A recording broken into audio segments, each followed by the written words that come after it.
Best sports anime कौन सा है? अब यहाँ पे कुछ फैंस बोलेंगे हाईक्यू, वेराज दूसरे फैंस बोलेंगे ब्लू लॉक। अब ये कोई ऐसी चीज़ तो नहीं है जो कि ऊपर ऊपर से देखकर बताई जा सके, तो इसीलिए हम कुछ पॉइंट्स के ऊपर डिस्कस करेंगे। और मैं आपको पहले से ही बता दे रहा हूँ कि मैं किसी के लिए भी बायसनेस या पार्शियलिटी नहीं दिखाऊंगा, और मैं सिर्फ उन्हीं पॉइंट्स पर डिस्कस करूँगा जो कि एक्चुअल में रिलायबल और डिबेटेबल हो। तो चलिए शुरू करते हैं आज के कंपैरिजन को, ये पता लगाने के लिए कि ग्रेटेस्ट स्पोर्ट्स एनीमे का टाइटल कौन सा एनीमे होल्ड करता है। और अगर वीडियो थोड़ी भी अच्छी लगी हो तो चैनल को सब्सक्राइब कर देना और वीडियो को लाइक भी कर देना, और इस वीडियो को ज़्यादा से ज़्यादा शेयर करना ताकि लोगों की कन्फ्यूज़न दूर हो सके। सबसे पहले बात करते हैं कि इन एनिमेज का इम्पैक्ट रियल लाइफ में क्या पड़ा। तो पहले बात करते हैं हाईक्यू की। तो ये बात है 2012 के पहले के वक्त की। जापानीज वॉलीबॉल क्लब की पार्टिसिपेशन साल दर साल घटते जा रही थी, लेकिन हाईक्यू के मांगा स्टार्ट होने के बाद ही 2016 तक आते आते वो 43% तक बढ़ गई। और मैं ऐसे ही हवा पे बात नहीं कर रहा, अगर विश्वास नहीं हो रहा तो तुम खुद गूगल कर लेना। और अगर मैं बात करूँ ब्लू लॉक की, तो इसके सीज़न 2 के आने के बाद इसकी पॉपुलैरिटी और भी बढ़ गई, क्योंकि इसके एनिमेशन इतने अद्भुत थे कि CGI और VFX वाले भी देखकर शर्मा जाए। अब इस मामले में ब्लू लॉक आराम से जीत जाएगा, क्योंकि हाईक्यू कितनी भी कोशिश कर ले वो ब्लू लॉक के यूनिक स्टोरी लाइन और कॉम्प्लेक्स कैरेक्टर डेवलपमेंट को कभी भी हरा नहीं पाएगा।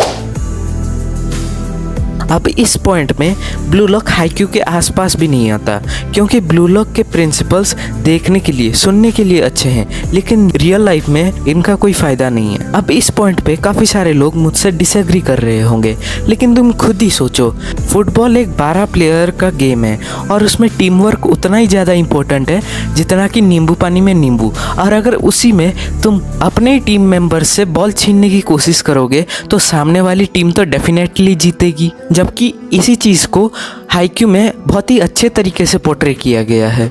नो डाउट ईगो ज़रूरी है, पर इतना भी नहीं कि तुम अपने ही टीम मेंबर से लड़ने लगो।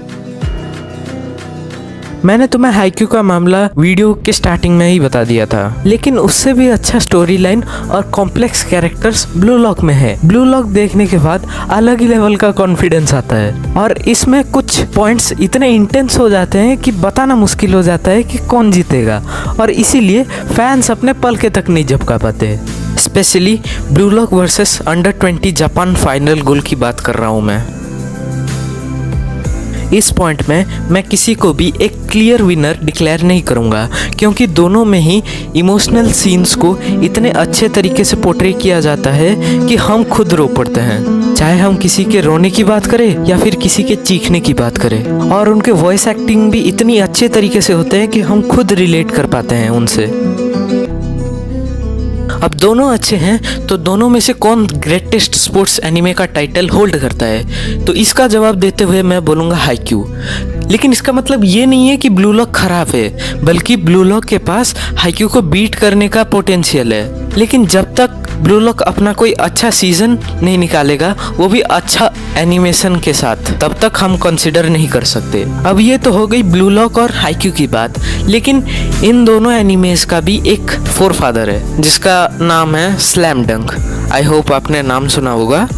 इसके राइटर लेजेंडरी ताकेहिको सेंसे हैं, जो कि वन ऑफ द बिग 3 सेनिन वैगाबॉन्ड के भी राइटर रह चुके हैं। और मैं बोलूँगा कि उस टाइम के हिसाब से ये मॉडर्न स्पोर्ट्स एनीमे का बाप है। इसी से इंस्पिरेशन लेके ब्लू लॉक और हाईक्यू बने हैं। अब मैंने तो अपने पॉइंट्स आपको बता दिए, अब आप अपने ओपिनियंस कमेंट में लिख कर जाइए। Till then stay tune and काम।